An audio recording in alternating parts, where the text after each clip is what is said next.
I could see this look of emergency in his face and terror. We weren't quite sure exactly what was happening. She went from a healthy little girl to a girl with one arm. I didn't even want to go out just because I don't want people to stare at me. I had no idea what this pain was. I was just petrified. It was very frightening to see him that way. This kid who's never been sick all of a sudden was on death's doorstep. Next, two medical mysteries that defy the experts. When Carol Kerpeel discovers a mysterious lump on her daughter's back, the 3-year-old is forced to undergo radical surgery. But it's only the beginning of a terrifying journey that will test both patient and parents in ways they could have never imagined. I was numb. I could not move. I couldn't breathe. We were in this big world with no answers and a dying child.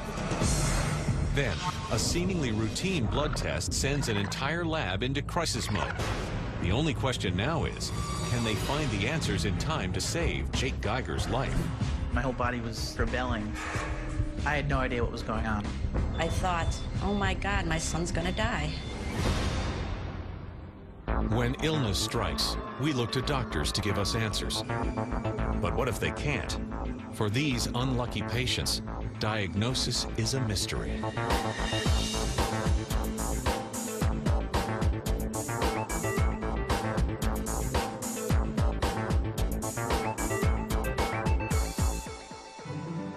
High school sweethearts Carol and Fred Kerpeel got married in the summer of love, 1967, and quickly settled down in Peachtree City, Georgia.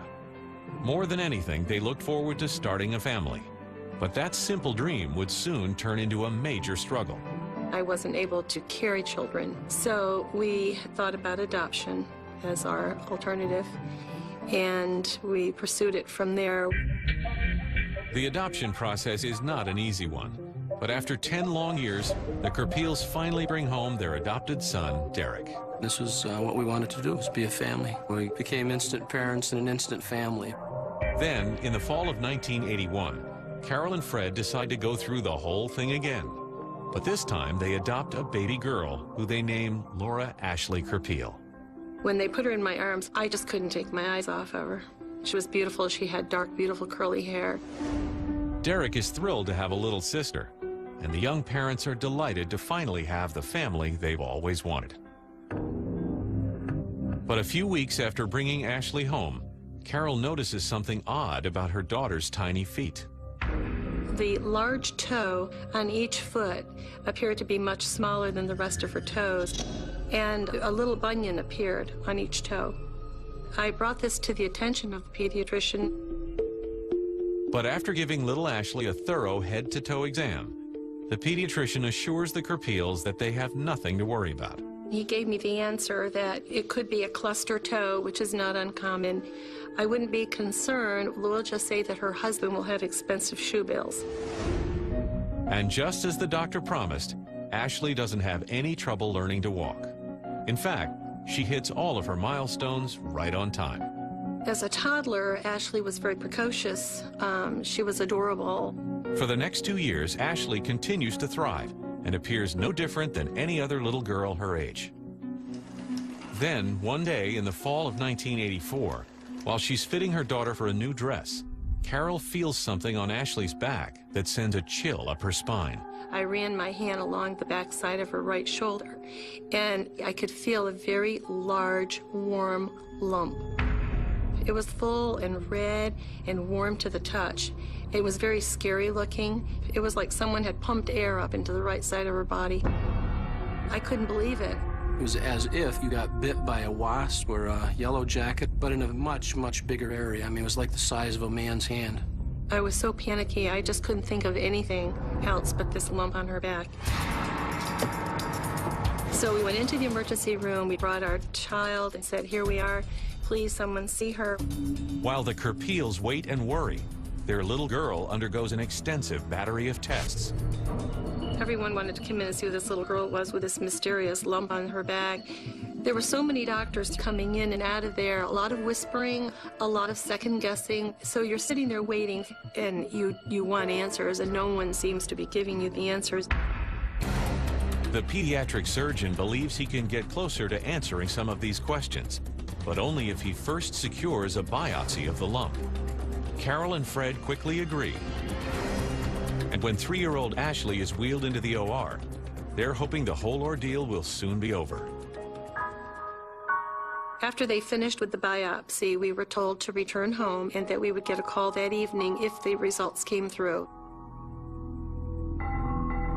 That night, the phone rings, but the call brings more questions than answers. He said, I just called to give you some news. She has infantile fibromatosis. Infantile fibromatosis is a benign but aggressive tumor that usually appears in young children on the head, neck, or shoulder. They often grow rapidly and can invade the child's muscles, nerves, and tendons. They explained that it wasn't a malignant cancerous tumor or anything like that. You know, it wasn't a major problem. He more or less indicated that we're not going to do anything, we're just going to watch it. I couldn't quite understand what he meant by just watching it. You didn't watch tumors, you didn't watch cancer, you had surgery. And we looked at each other and said, maybe a second opinion would be appropriate. Taking matters into their own hands, the Kerpeels immediately set up an appointment with an oncologist. Little did they know their world is about to be turned completely upside down. The doctor said that infantile fibromatosis needed to be dealt with through surgery. This was not anything that you watched.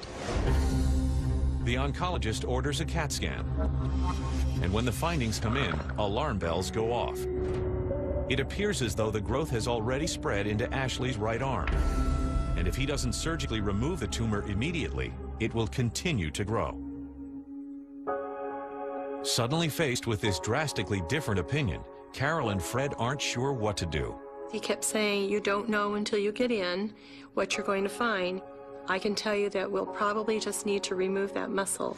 We thought about it and agreed to bring Ashley in and to do this. That was the family decision. The next day, Carol and Fred are a bundle of nerves as they count down the hours to the surgery. But they do their best to keep it together for the sake of their little girl. There was a song that she used to sing so well, You Are My Sunshine, and she was singing that before they came to take her away. We got her to sing because she was a little curious as to what was going on. We told her someone was going to have to take her. She got a little bit terrified. The person that came in was in their surgical outfit, and I picked her up, and I was the last person that actually handed her over. She was crying. She didn't want us to give her away, she kept saying. Well, she's got to do it. She's got to go. And that was the last we saw of her. As the medical team begins the surgery, Carol and Fred settle in for what they know will be the most agonizing day of their lives. But just halfway into the 5-hour procedure, one of the surgeons comes barreling through the OR doors. His eyes were wide open. His hands were very red and stressful looking. And I could see this look of emergency in his face and terror. And it was like, did he do something wrong? Did something happen? And he said, oh, Mrs. Kerpeel, where's your husband? I said, well, I just sent him upstairs a little while ago. And he said, well, I have no time to wait for him. We need to talk right away. He was telling me, we've gone through this surgery as far as we can go. I have dissected and dissected. He said, and this tumor has gone up under her arm, around her arm, down her back, around her side. He said, it's just amazing. I have just got to take the arm and shoulder in order to get it all. I kept having him repeat this to me. Do I understand what you're saying? This whole arm has to come. And he said, yes. He said, and I don't have time to wait for your husband. I have to have your permission. We need to get this arm off. I've left her in a terrible state. We've got to get this thing off.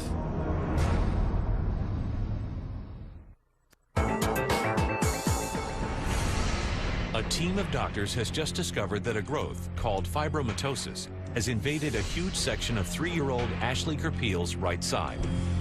The chief surgeon is now convinced that their only option is to amputate the little girl's entire arm and shoulder.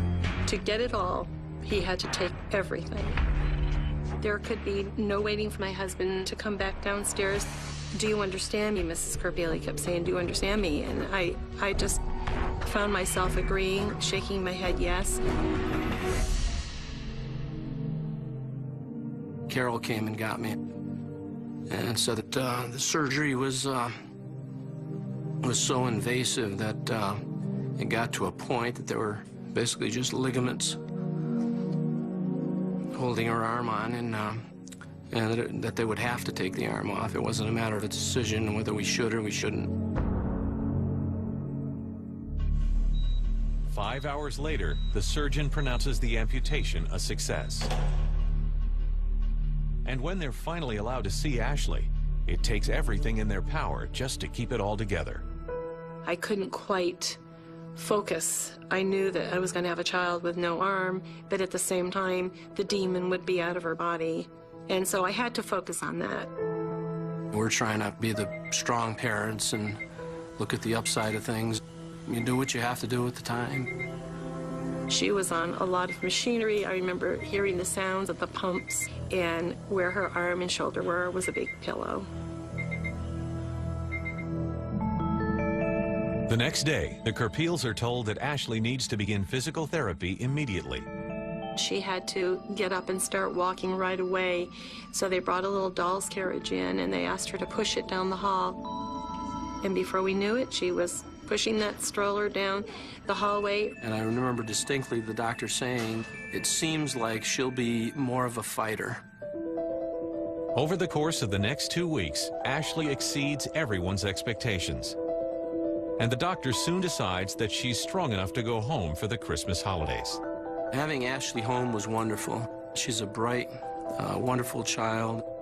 But as little Ashley begins getting used to life with one arm, Fred and Carol are having a much harder time adjusting to how the world sees their daughter.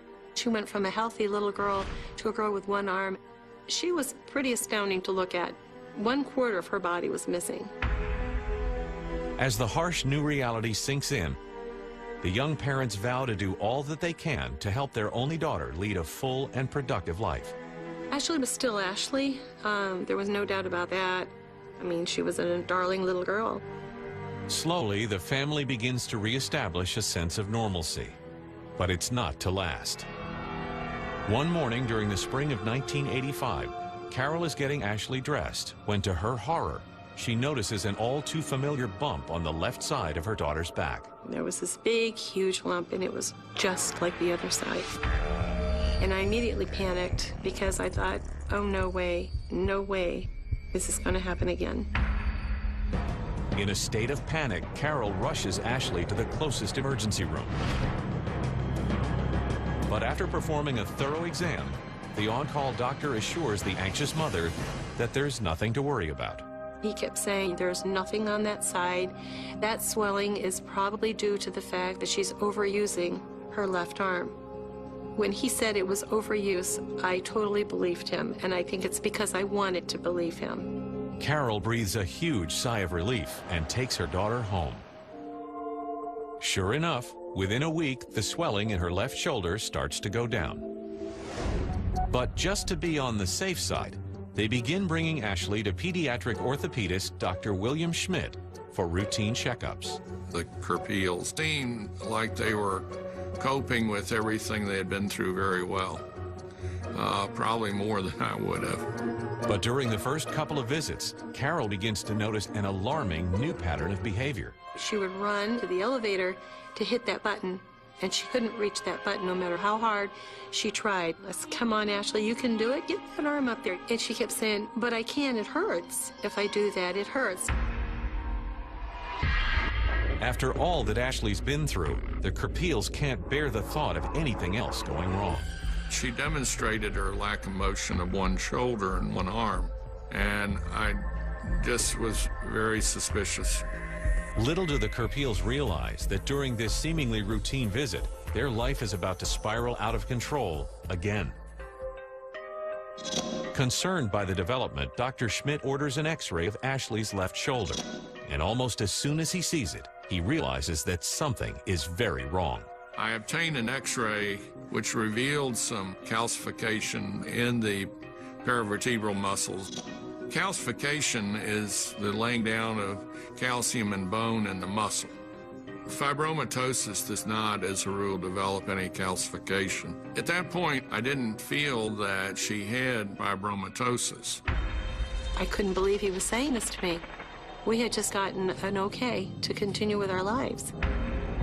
My first reaction seeing that she had undergone the amputation based on the diagnosis of fibromatosis, to say I was overwhelmed was putting it mildly. The findings to me were very definite, but I just was hoping I might be wrong.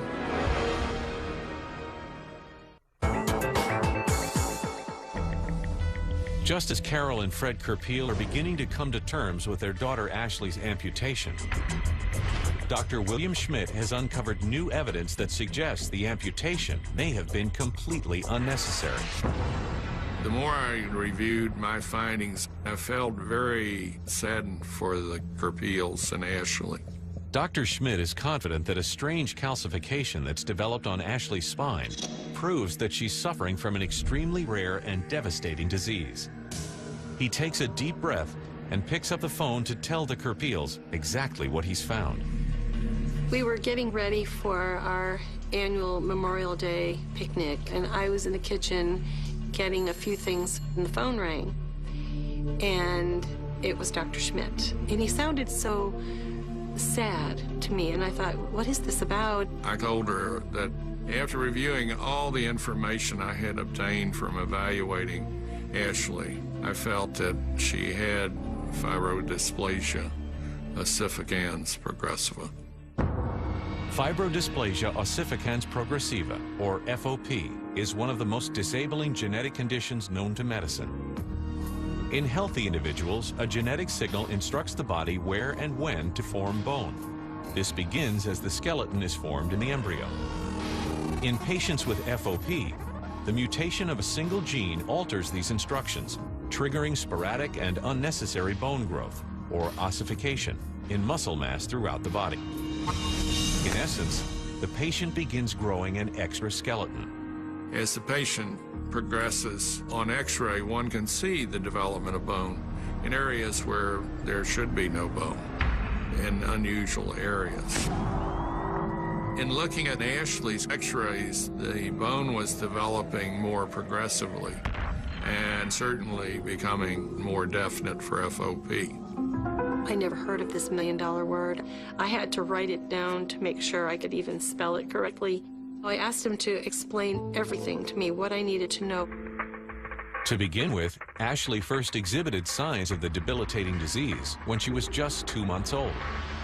What another doctor considered cluster toes was, in fact, the initial onset of the disease. The patient with FOP, as a rule, definitely has shortening and abnormal development of the great toes in each foot. And then, over time, the disease just took on a life of its own. As the patient develops bone in the muscles, they will develop these areas of swelling that are tender. I think at the time that she had her first symptoms in the right shoulder, that was probably her first flare-up. He goes on to explain that the latest swelling in Ashley's left shoulder is a clear indicator that the muscles in her remaining arm are beginning to transform into bone as well. Eventually, her body would become very rigid, and basically, they become immobile. I couldn't believe I was hearing this. It was just so unbelievable.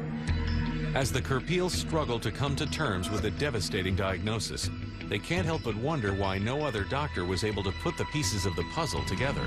On the biopsy, fibromatosis can look a lot like FOP.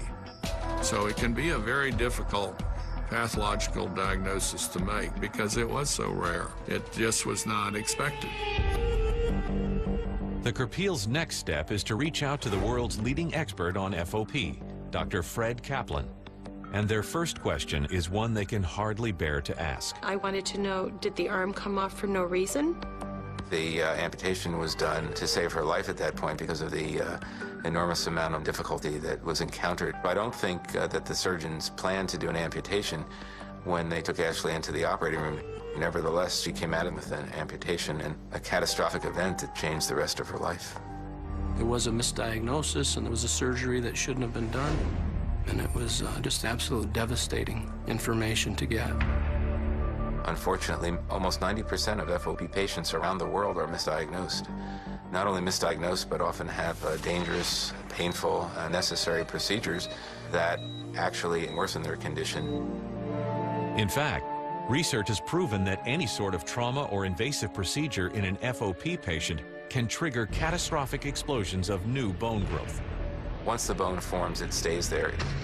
Sometimes spontaneously, but often after minor bruises and injuries, the FOP gets activated again. It's like a bear that's sleeping. Sometimes it sleeps, and sometimes it doesn't take much to wake this bear from hibernation, and that bear becomes very angry, attacks other skeletal muscle, and eventually replaces almost all of the body's skeletal muscles with extra bone. This is a complete metamorphosis. Unfortunately, it is a metamorphosis that will continue for the rest of Ashley's life. There is no known cure or treatment for FOP. At that time, there was very little known about this condition, and we had no other medications to administer these patients.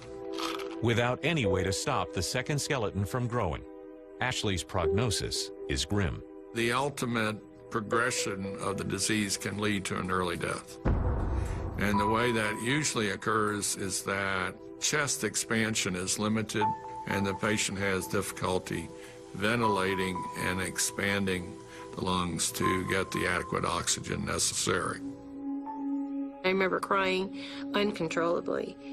I asked him how long he thought she had to live, and he said he thought it would be anywhere between 2 and 10 years because she was progressing so fast. I was numb. I could not move. I couldn't breathe. What was I to do? We were in this big world with no answers and a dying child.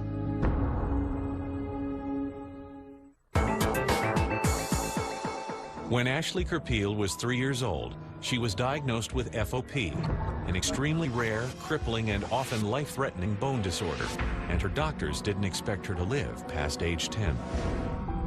But as it turns out, Ashley is a survivor who has been beating the odds for almost her entire life. From a very young age, and I never knew anything else besides having FOP. Unfortunately, coping with her disease has often been made worse by the pain of being different. It was very hard. Sometimes I didn't even want to go out just because I don't want people to stare at me. A lot of kids were a little bit afraid of her because she was so different looking.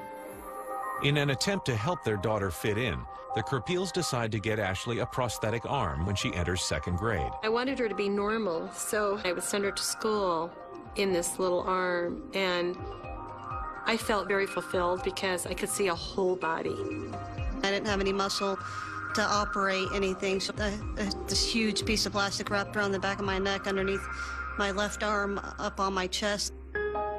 I went to school one day and I came off the school bus and the arm was turned around and like hanging off my back. She'd say, "Hi, Mommy," and I'm looking at this arm behind her, and all the kids are kind of, and I said, "Ashley, your arm, quick, can I bring it forward?" And she'd say, "Oh, okay," and she'd pull it forward, and I'm thinking to myself, she's wearing this arm for me, not for her. I said, "Ashley, let's throw this in the garbage." Okay. Throughout her adolescence, Ashley does her best to lead as normal a life as possible. But the disease is slowly ravaging her fragile body. I've had flare-ups on and off my whole life. I lost mobility in my left arm slowly. I used to reach my forehead and comb my hair, and then over time, I wasn't able to anymore. I wish there was such a thing as a mild case of FOP, but there really isn't. Today, Ashley is 26 years old. Her left arm is essentially frozen from the elbow up. She has limited movement in her neck, and her right hip and leg are fused in a semi-sitting position. She now wears a custom-made shoe, which helps compensate for the irregular shape of her leg. As much as I hate FOP and what it does to our body and the pain it causes, I can't imagine my life without it. I wouldn't be who I am if I didn't have this. I can't imagine not being me. Despite the disabling disease, Ashley lives a very active life. She works for her father at their home office, coordinating corporate conferences, and spends most of her free time volunteering. The Kerpeels remain hopeful that during Ashley's lifetime, researchers will find a cure.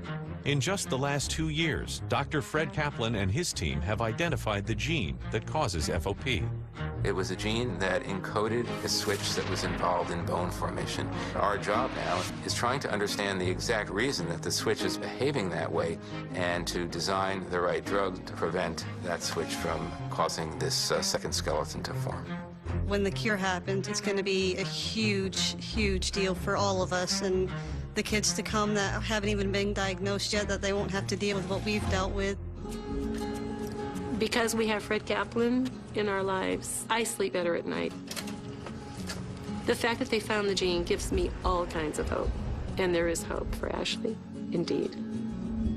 She looks for the day when she will have a lot of freedom as far as her body goes. If I had to sum it all up for Ashley, I'd have to say to be continued. I tell a lot of people there are a lot of things in life that you can't change, but there's one thing you can do, and it's just live with it.